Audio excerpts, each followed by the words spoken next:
Et bonjour, c'est Sophie, j'espère que vous allez bien. Aujourd'hui, on va parler du chakra du troisième œil. Alors, est-ce que vous voulez mieux écouter votre intuition et développer une vision plus claire? La réponse est oui. Eh bien, on parle du chakra troisième œil. C'est le centre de votre sagesse et de la perception spirituelle. Avant de commencer, donc je suis Sophie, je suis énergéticienne et j'accompagne les personnes vers du mieux-être. Hum, et ça par l'énergie, bien entendu. Donc aujourd'hui, dans cette vidéo, je vais vous guider pour mieux comprendre et équilibrer le chakra du troisième œil. Pensez à liker la vidéo, à vous abonner à la chaîne si ce n'est pas encore fait. C'est quelque chose de très rapide et simple pour vous et pour moi, ça m'aide énormément. Alors, ce chakra du troisième œil, c'est la clé de la clarté mentale et de l'intuition. Il est localisé où? Il est entre les sourcils, légèrement au-dessus. Voilà. Sa couleur, c'est l'indigo, c'est le symbole de la sagesse, de la perception et de la clarté mentale. Sa fonction principale, c'est quoi? Ben, déjà, c'est le centre de l'intuition et de la perception spirituelle. Il connecte à une vision intérieure profonde et il nous aide à en fait à voir au-delà des apparences. Quand il est équilibré, ben, il renforce notre confiance en nous, en notre intuition, la fameuse petite voix. Voilà. Et, euh, et grâce à lui, quand il est bien équilibré, on a une vision, une clarté sur notre chemin de vie.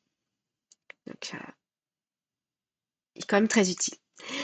Dans quel cas il est intéressant de travailler son chakra troisième œil? Ben, quand il est déséquilibré déjà, on a de la confusion mentale, on a des difficultés à prendre des décisions, on doute constamment, euh, on manque de confiance en soi, en son intuition, en sa petite voix. Voilà. On se sent déconnecté en fait, et on n'a pas de clarté sur où on va. En fait, on ne sait pas où on va. Donc ça, c'est quand même dommageable pour nous. Donc forcément, quand il est bien harmonieux, on a quoi? On a une vision claire sur ce qu'on doit faire, on sait où on va, il y a des opportunités, on les voit, on a confiance dans nos ressentis, dans notre intuition, on a accès à une certaine sagesse et on a nos perceptions en fait qui sont accrues.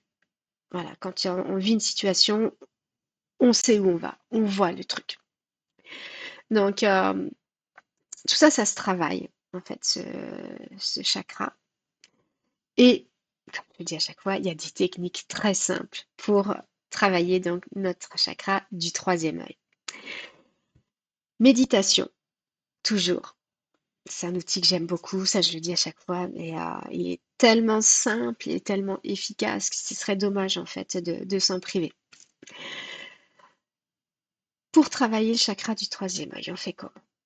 On se pose dans un endroit calme, on respire naturellement et on se concentre sur un point entre nos sourcils. Et on imagine une lumière indigo à cet endroit-là. Ça peut commencer par être un tout petit point et après qui grossit, qui grossit, qui grossit. Ça va rayonner de plus en plus fort, devenir de plus en plus lumineux. Et à chaque respiration, en fait, ça s'intensifie. Pour que vraiment on ait l'impression que ça devient après un rayon et que ça traverse carrément la tête. Clac. On peut aussi écouter son intuition, faire confiance à ses ressentis pour des décisions toutes simples, hein, mais voilà, comme ça peut être choisir une direction, un projet, euh, voilà, on écoute son intuition et ses envies. On peut aussi faire de l'observation consciente. C'est-à-dire, on se balade dans la nature, on ne fait qu'observer, sans jugement, sans... Voilà, on ne fait qu'observer ce qui se passe. Euh, je sais qu'il y a une fois comme ça, je me baladais en forêt. Il y avait mon mari, mon fils, et il y avait un arbre avec de la mousse dessus, en fait. Et j'étais là à, à toucher cette mousse pour voir l'épaisseur, la texture, tout ça. C'était vraiment intéressant, c'était rigolo. Et mon fils, du coup, après, il faisait pareil. C'était ouais, vraiment très drôle. Mais c'est important, en fait, de passer du temps juste à contempler et observer ses pensées. Et voilà, c'est vraiment être dans l'instant. Et quand on est dans l'instant, en fait, on développe une clarté mentale qui est assez inouïe. On est dans l'instant, on se sent bien, parce qu'on ne se projette pas dans le futur ni dans le passé, donc on est vraiment là. Et en fait, tout va bien. Au niveau des pierres, je vous dirais l'améthyste. Et oui, moi j'aime bien effectivement mon collier. Voilà, donc on a l'améthyste. On peut la porter sur soi directement. Ça va nous permettre de stimuler notre intuition, ça va apaiser notre esprit. Et pendant les méditations aussi, vous voyez, moi j'ai des petites pierres roulées comme ça. Voilà. On peut, donc dans ce cas-là, on est allongé et la poser directement en fait au niveau du troisième œil.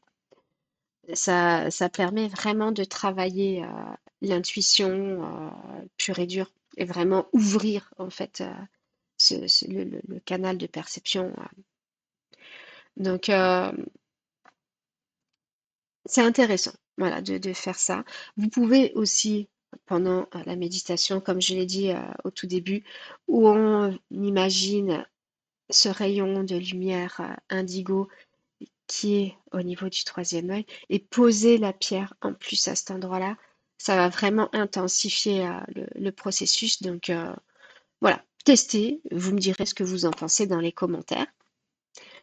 Euh, donc rappelez-vous que ce chakra du troisième œil, c'est vraiment le centre de votre sagesse intérieure et de votre intuition.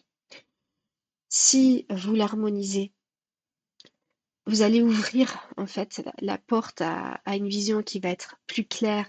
Vous allez avoir une meilleure compréhension, ouais, une compréhension vraiment plus profonde de qui vous êtes. Donc, ouais, je vous invite vraiment à le travailler. À, faites confiance à votre intuition. Si vous faites confiance à votre intuition, vous allez cultiver vraiment une confiance en soi accrue et en votre être intérieur. Donc, écoutez-vous, écoutez ce que votre petite voix elle vous dit. Parce que des fois, on se dit, ah, je sais pas, j'ai rêvé. Mais en fait, non. Voilà, écoutez votre petite voix. Elle est importante.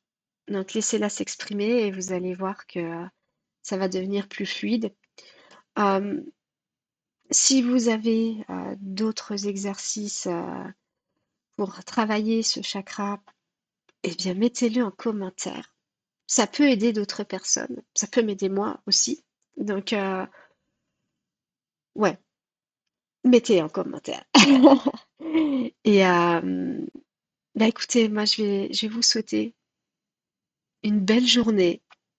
On va se retrouver très vite pour le chakra couronne. En attendant, prenez soin de vous. Je vais vous souhaiter une merveilleuse journée, où que vous soyez. Je vais vous embrasser et je vous dis à très vite. À bientôt.